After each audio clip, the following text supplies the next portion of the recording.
TechTrade is an IT solution and service provider with international operations and over 35 technical specialists.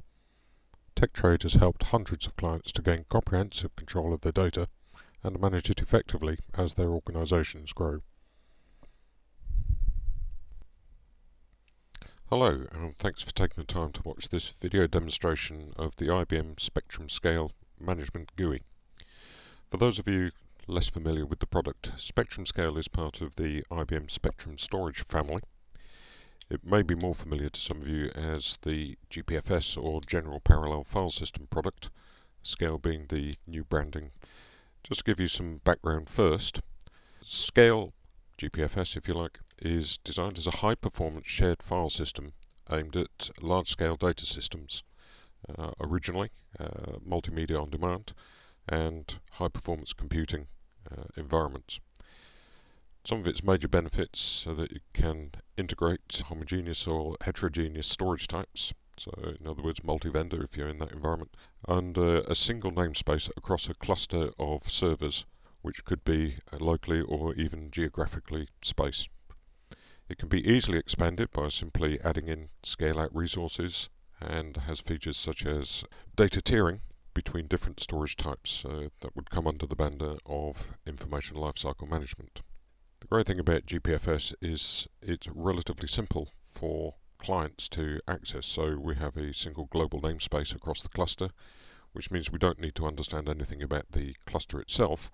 We simply specify the same path to a given piece of data irrespective of where we're accessing the cluster. Scale itself provides features covering integrity and availability, automated recovery from node, storage or other infrastructure failures. It can also provide native access to data for clients which are not actually Scale clients themselves but perhaps use NFS, SMB or CIFS, OpenStack, S3 if you're in cloud environment. It has tools within itself to simplify your data management, again information lifecycle management, so that basically you do not have to be too involved with the management of what frankly can be a very large scale environment. It can further integrate with other higher level tools, for instance Spectrum Control for the purposes of monitoring and reporting, tools like Spectrum Protect for migrating off long-term archive data. As an overview of the video, what we're going to do is have a look at the management GUI. Traditionally, given the environment it's in, GPFS or Scale has been very much a command line driven product, which is absolutely fine, but it can make day-to-day management perhaps more awkward than it needs to be. This is being addressed in products like the 4.2 release of Scale, which has the new management GUI, and if you're installing on Red Hat 7, also an installation GUI to simplify the task, speed up the tasks associated with running Scale. So we'll be going through, looking at the individual features of, we're largely skimming over a demonstration environment and just seeing the features that are available to you in this current version. So to start with, the GUI is driven as a web server, which is to say that you nominate one or more servers in the cluster to be a GUI server and simply run a potted web environment. You can then access that from a standard web browser. When you log in, you're presented with this screen with the nice little logo and just simply asking you for the name and password.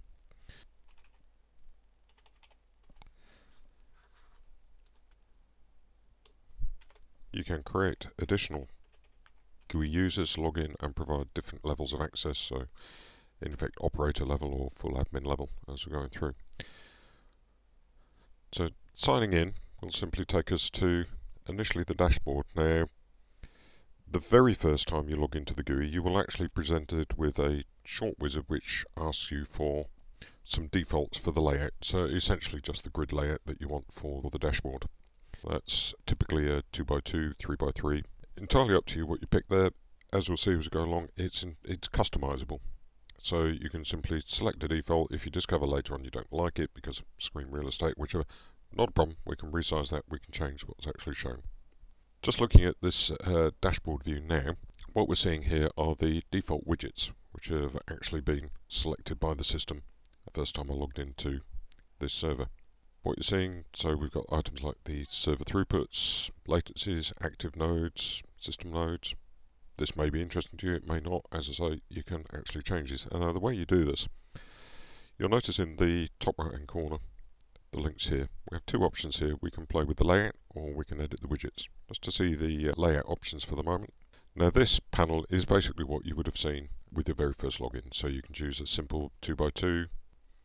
You can have different widths on the widgets. So you can have 3x3 square, 2x2 wide, color theme, light, dark, all sort of good stuff. So but we can play potentially with an advanced layout and just sort of mess around with these, but we'll leave that for now. I'll have a look at editing the widgets. Now you see as soon as I select the edit widget, then all of these little icons turn up. I can remove the widgets from there. I can choose what I'm actually monitoring here, so the different widget type. This one is a performance at the moment. Equally, file system, system health events, overviews, and so on and so forth. Which chart would you actually like to see? As you can see, you've got plenty to actually choose from here. Physical disks, so on and so forth. So you can completely change the nature of the widget. You can change the reporting periods. So as you see, we've got anything by default from 5 minutes through to 1 month as the reporting period. Clearly, certain types of widgets are going to be more interesting than others. There's no point in having a month's worth, perhaps, of public network throughput. Other than to see that there might be a trend going on. You may be more interested in just instantaneous. So some of your widgets are more sensible to have a 5 minute, other widgets much longer term. We'll cancel that one out. As I say, we can play with the resizing as well. You've got the handle down in the bottom right hand corner. As you can see, it's nice and dynamic. So what you will see is that the whole dashboard is on a grid basis. So as we move these around, you'll see the widgets are shuffling and sorting themselves according to how you're moving. You can delete the widget by simply clicking on this guy here, so you can make more space available on the desktop. Something that's not showing here, if I were to add more widgets further down or resize a widget deeper, you will get the scroll bar on the side, so you're not restricted just to the single screen.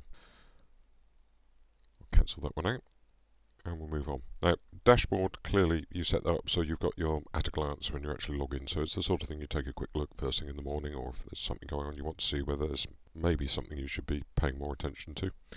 Sometimes you're going to want to go in and have a little bit more detail. So if we have a look, down the left hand side is your navigational panel. By default we're selecting dashboard. We can see down here we've got other options to play with, so topology, the events management, performance, capacity, so on and so forth. Take the topology first. We see this will populate up. This is a small cluster that we've got here purely for demonstration purposes, so it's probably fair to say a big cluster might take longer to actually populate as we go through.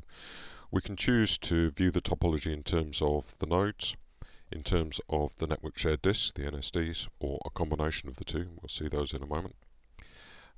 We can see the various columns that we got through. We can customize the layout, so we can choose which elements, which columns, if you like, that we actually want to see against the individual nodes. So state is probably a good one to choose. Maybe product version, OSs, take your pick. Have a look at this. Is not particularly exciting. If I right click on a node, then I've got the choice of setting properties or individual attributes. Properties is a view. Okay, so this picks up some of the columns that we're not actually displaying on the main screen. So we can see here, there's our IP address for the server. We're running Red Hat Enterprise Linux 7. It's a quorum node. It's licensed as a server. It is actually an NSD server. It's also a GUI and a management server.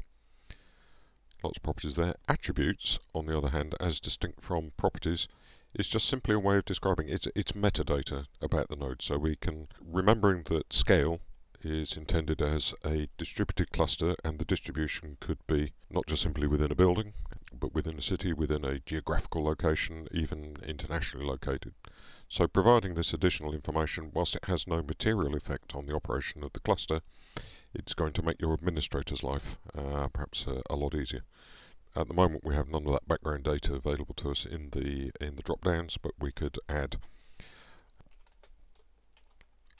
data like this and go on, and then if I went to pick up a second node, we can see that information is available. So as I build this up, I've not got to retype the same thing every time.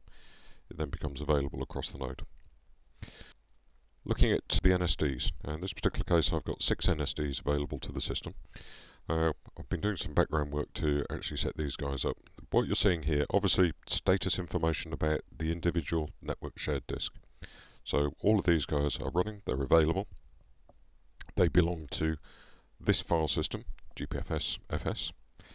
I've created two system pools.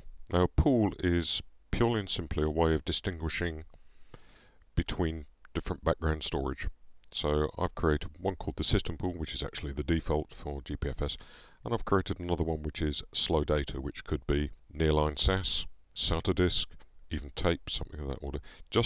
It is purely a label, it's just a way of distinguishing one particular flavour of storage, not individual manufacturers necessarily, but flavours of storage, and then use the information lifecycle management to move data potentially between pools.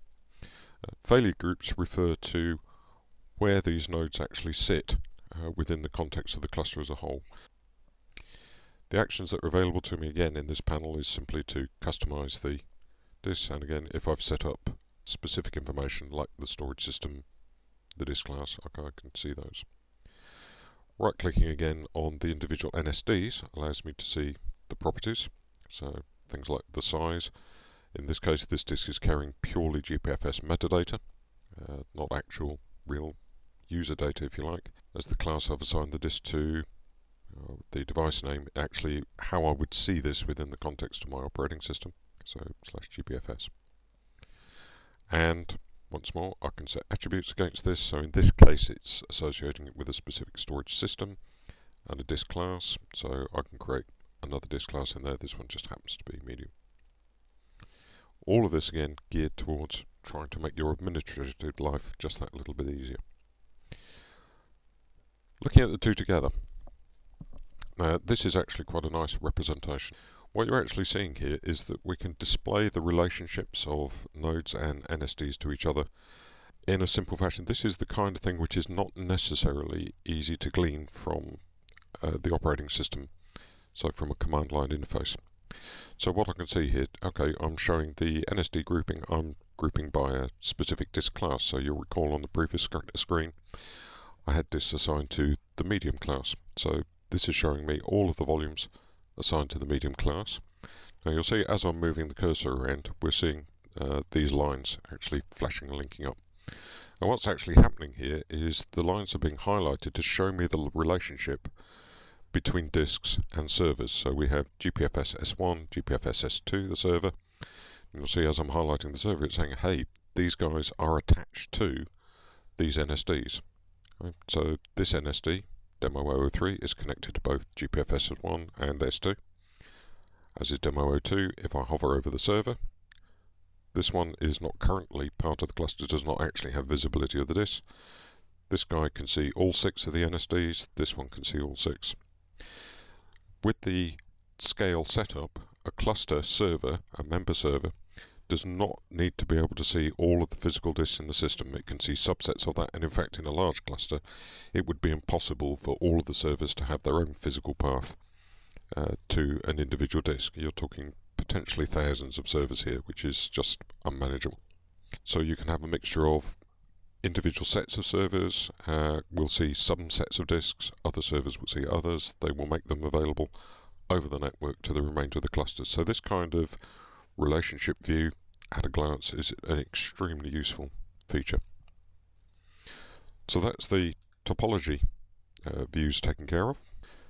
If we have a look down the menus again, we can have a look at event management. In this particular case, there is a single event outstanding. This is a dynamic table.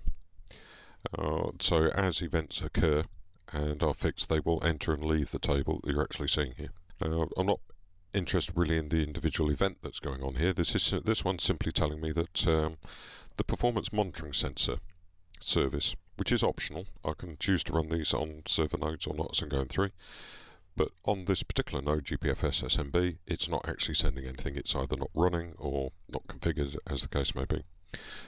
That's fine. What you might be more interested in is this ability for certain events as they turn up. It's not simply telling you that there's a problem and leaving you to work out what on earth goes on. Where possible, the management GUI will give you the option to actually say, well, okay, I can run the fix tools for you. So you will have these links for run fixed procedure, or up in the top left here, the next recommended action. Let's go through. So if I was to run the fixed procedure for this, it's basically saying the performance monitoring sensor service, not sending any data. Okay. This is basically saying I will restart the performance monitoring sensor service for you. Now, obviously, if it's not configured, then that's going to fail. But there we go. You just simply take the action, go through, we have the outputs, right? And in this particular case, failed to restart. Okay, it is just simply not there. So cancel that one out. If you were to do it through next recommended action, you will get a little bit more detail about that. So it's basically saying, yeah, this is what's going on, we didn't see anything, so on and so forth. It would end up, when you click run fixed procedure, would be the same as under the action column. So quite nice.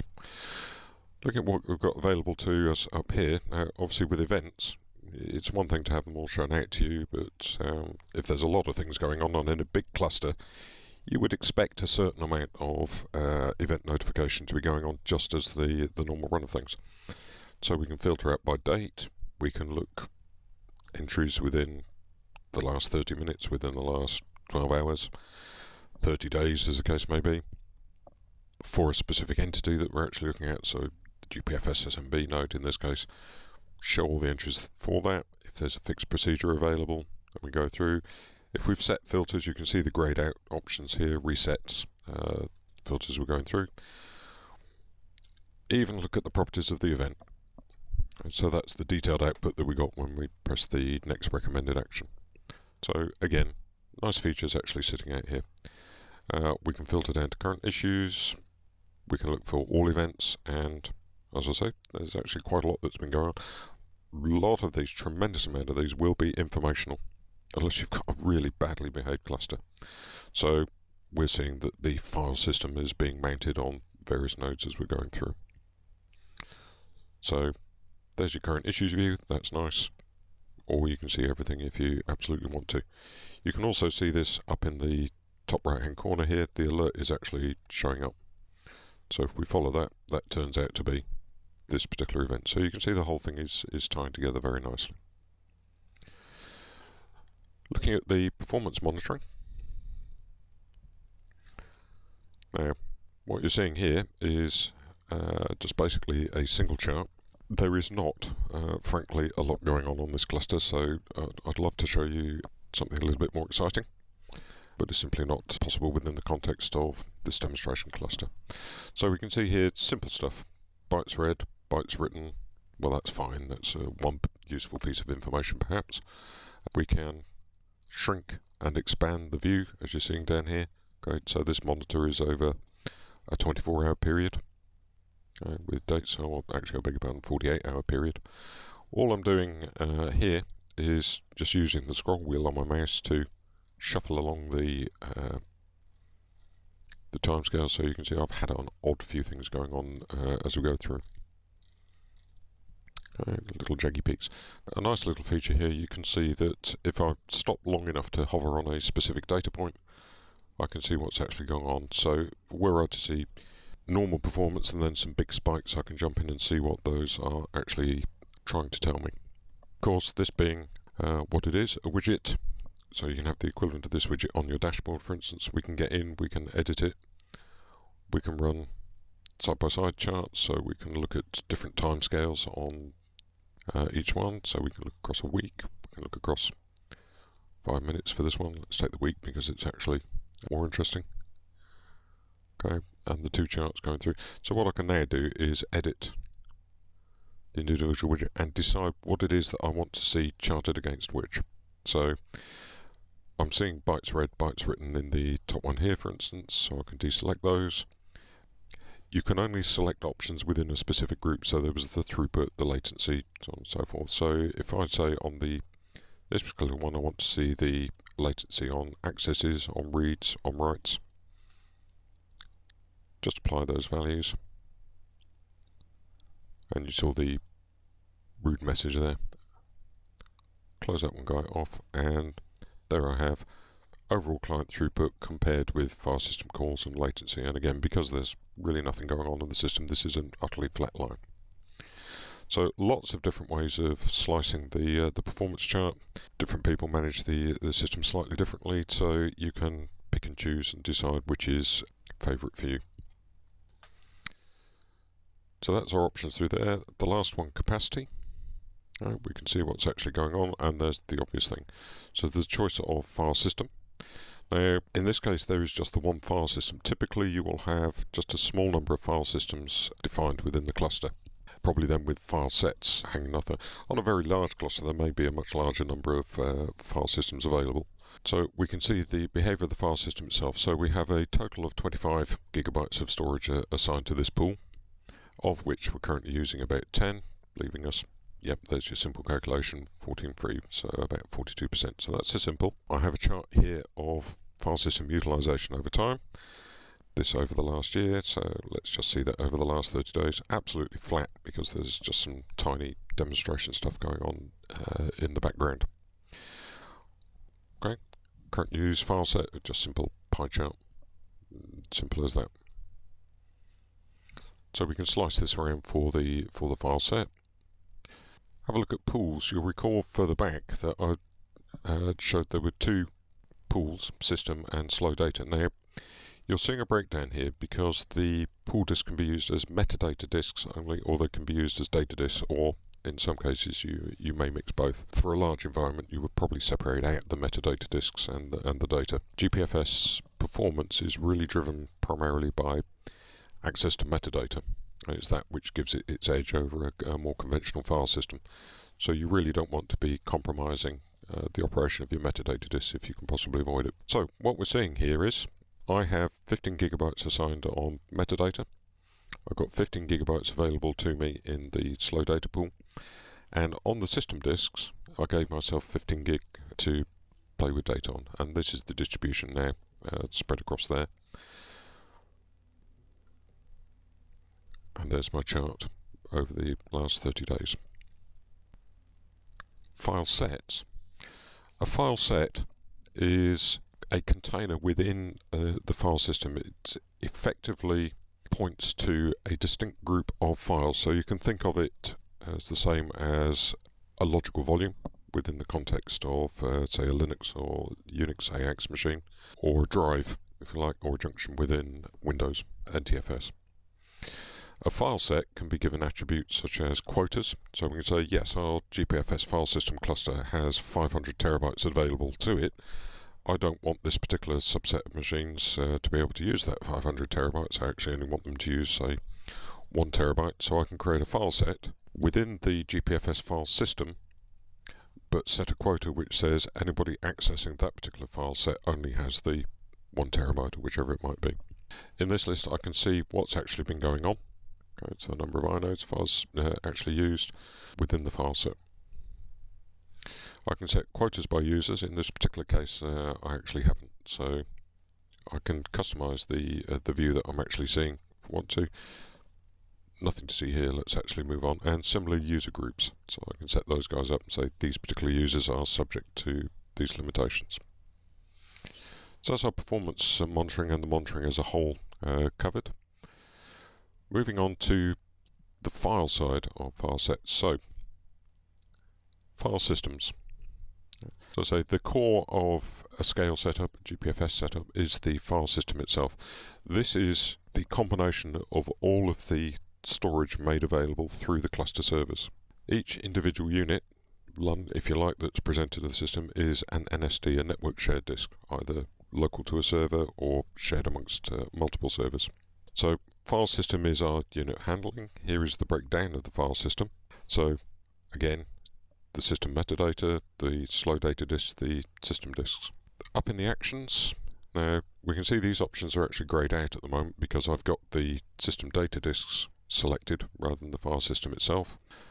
If I go back and pick up there and then look at actions, what I can't do yet in the GUI is to create new file systems, or perhaps add NSDs into the file system. What I can do is control the mount of a file system. So a GPFS file system is mounted on an NSD server, and the NSD server then makes that data available out to clients. So I can choose to mount or unmount this file system on the GUI servers. Right now it's What we're seeing here, okay, this warning, the file system GPFS FS is not mounted on the server S1. This is a management GUI, so guess what? If we wanted to, we can go ahead and mount it. And we'll do exactly that. You'll see the usual control panel type output. There's our result. File system is mounted. A little bit of tidying up going on, and there we go. So a nice green result. Our status immediately changes to OK.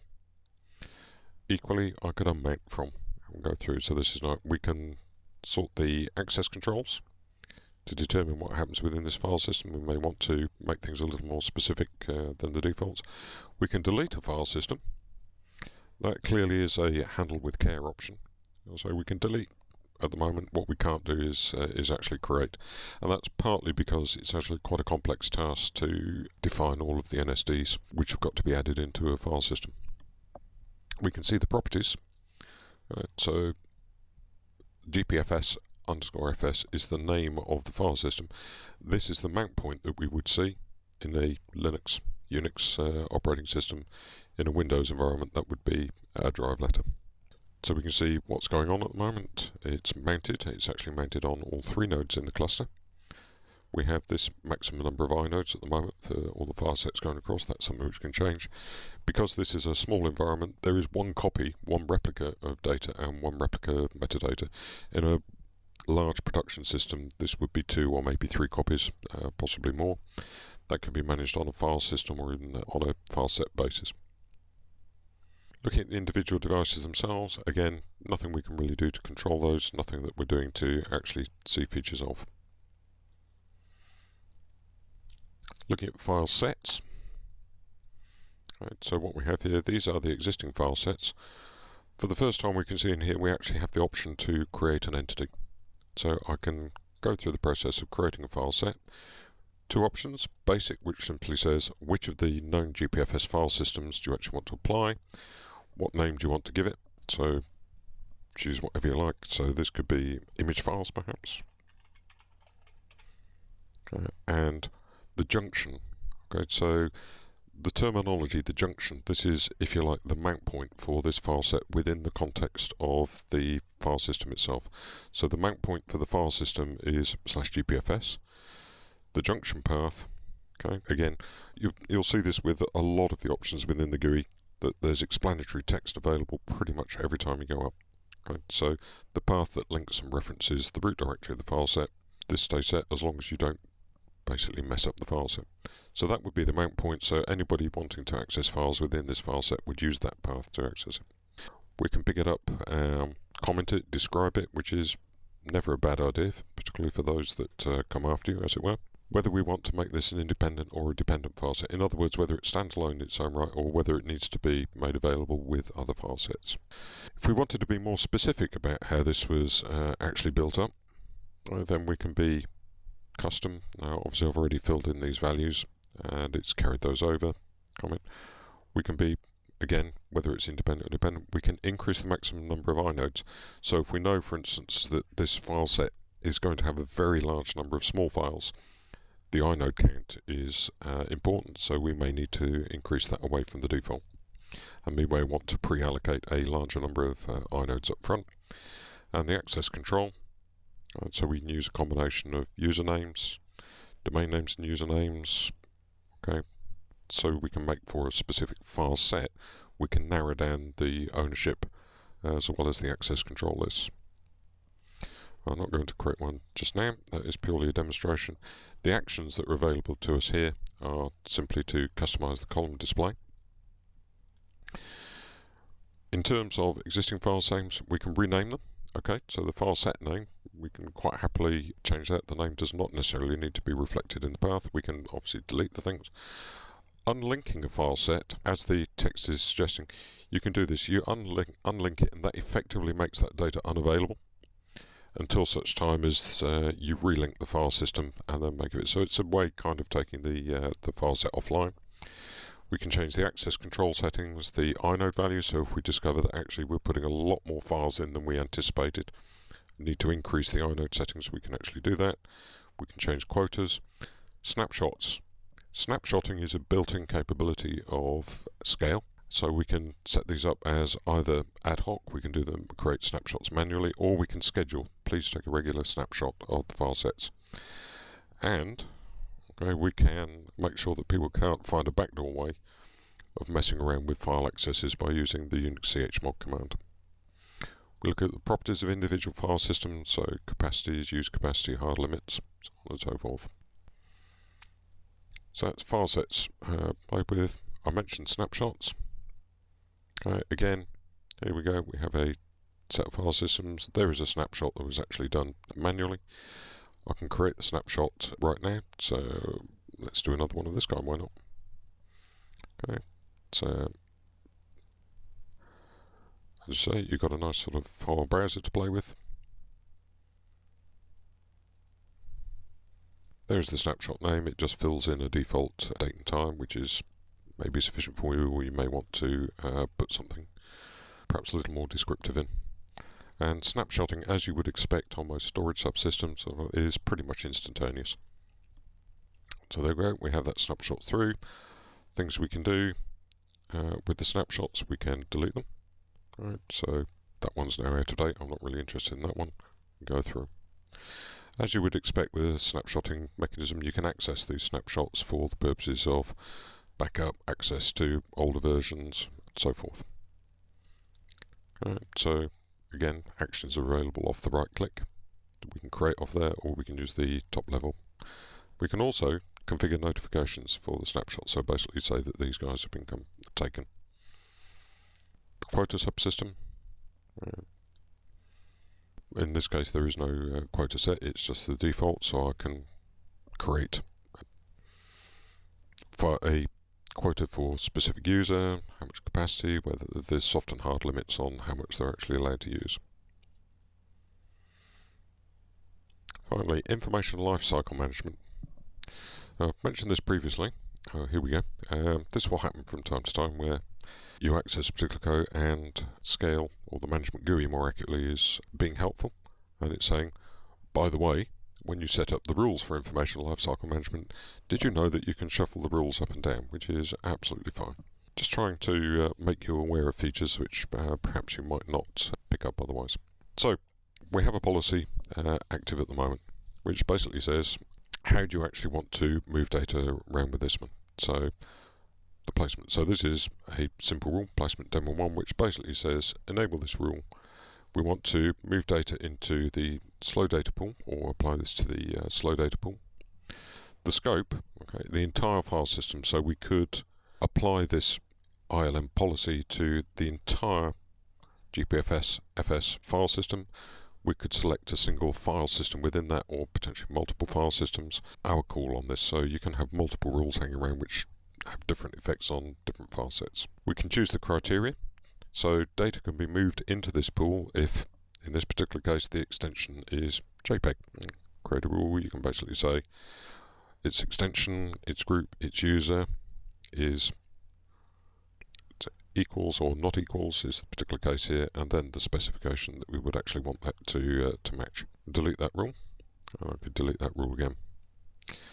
The all default, it's a good idea to have an all default in, even if it's empty in this particular case, just to make sure that there is a guaranteed known reaction, or to stop unexpected rules running. This is basically saying there are some. Okay. We can save this policy as it, because all default doesn't actually do anything at the moment. It's saying, well, you know, that's not necessarily such a good idea. You can save it as is, or we can run the policy as is. If you want to run, we can simply do that now. There's actually nothing to work with on the system, so that was particularly rapid, but this would potentially trigger movement of data. An ILM target, information lifecycle, we're showing pools here which are within the context of the disk subsystem. This could also be something called an external pool, which might be, for instance, a Spectrum Protect server, or you may know that as TSM. Now, this is basically the feature which would have been known as HSM, or Hierarchical Storage Management.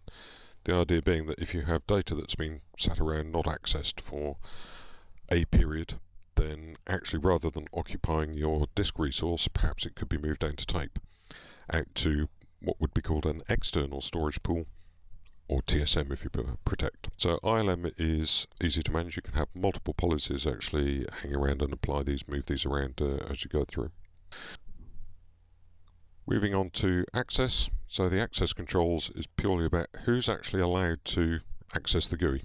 So we saw when we logged in, admin is the default user that is actually created when you install the GUI. ttdemo is the user ID that I've used to log in this particular case. There's another demo too. As you can see, you can define which groups the user belongs to, and by doing so you determine what they can actually do once they're actually in the system. So if I just go through here, so I can say, yep, this guy is an administrator, has access to data, has access to monitoring. Okay, maybe I want him to be a storage admin, maybe I don't.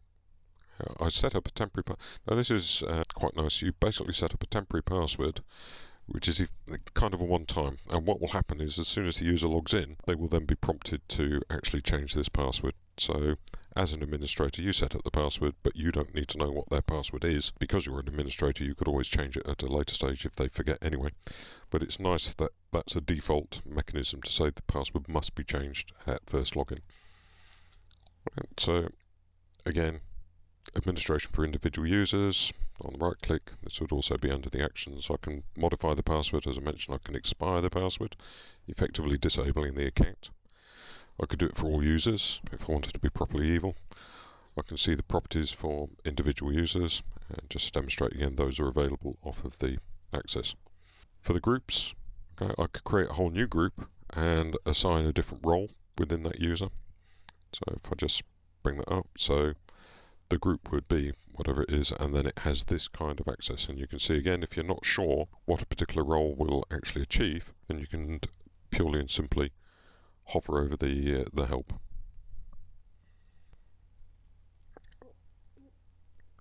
I can only delete the group or change the role in this particular case.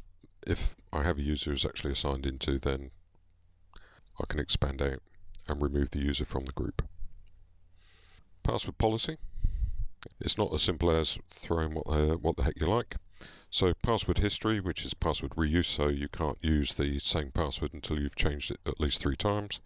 Minimum length, the minimum amount of time that a password can be used before it can be changed, if you want that, and the maximum password. In other words, the user must change their password after 90 days in this case. If that's not sufficiently granular to meet your local security policy, then we can enforce things like uppercase characters, numeric special characters, all the stuff you would expect from a modern password system, which is kind of nice.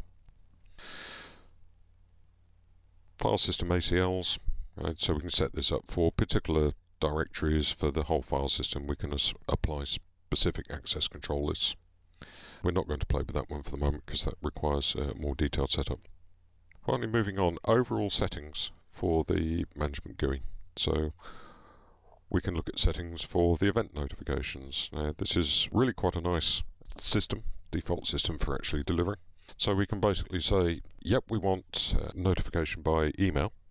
We can specify the server that's going to act as the SMTP server in this particular case. We can say this is where it's coming from, so this is what you would see in the from field when you read your email. If it's a secured mail server and you need the password, then you can provide that in here. It's a secure SMTP, it's quite nice. Full name, so it's just the cluster actually sending. The subject can be built up. Now you're seeing here the ampersands in here. This is simply saying when a notification happens, it has an associated message ID and there's some text associated with it, and that is simply put into the subject field. So you can use variables to actually add this in, or you can type your own freeform text. It's entirely up to you. Primary phone numbers, locations, whether you want information in the header or the footer of that, so additional information that you might want to pass on to your operators. You can test whether or not the email settings that you put up here will actually work by simply emailing yourself, so just providing an arbitrary address actually in here. To get into change these fields, you need to use the edits. I mentioned the variables here. See, handful, date, time, cluster name, component name can be actually fed in. To cancel that one off. Now, email recipients. Now, in the previous panel, I said this is the email server, the guy who's going to be handling our mail. But clearly you want to say who this is actually going through, and basically you provide a plain text name, you provide the email address for the target, what sort of notifications are they receiving, so events or just simply reports, so you can generate summaries on a regular basis and send those out. For the file system itself, again, the events, the reporting, what do you actually want to report, so the quotas exceeding soft quotas, what threshold do you actually want to report on. SNMP, if you have internal SNMP servers, so you want the cluster to generate SNMP traps to your SNMP server, it's as simple as saying, tell me where the server is and tell me which SNMP community it's actually going through to. All good stuff. We can, of course, get log information out of the server. On a large server, this is going to be quite chunky, so you might want to be a little bit careful. There's a current set of logs. You might want to get older log files, so if we go through, in this particular case there are no log files available to us, so can't show that through, but the point is that it's there. This is the kind of thing you may need if you're working with IBM to resolve issues within the cluster. And finally, last but not least, the actual GUI preferences. You may have noted on the login screen, you may not, that there's a little message just below the login panel, so you can put that as disclaimers, something of this order. As the suggestion is for access, please contact, or whichever. Free text, as you can probably see in there. You save that message off, and that's it. That's all is done. So that's the tour of the GUI. We found that potentially interesting. We're looking for the GUI to evolve over time, so this is the first release in Spectrum Scale 4.2. I think it's a useful tool. I think it's well put together. As it stands, it's perhaps limited in terms of what we might like to be able to do with the system, but it's a great first start. Thank you for watching.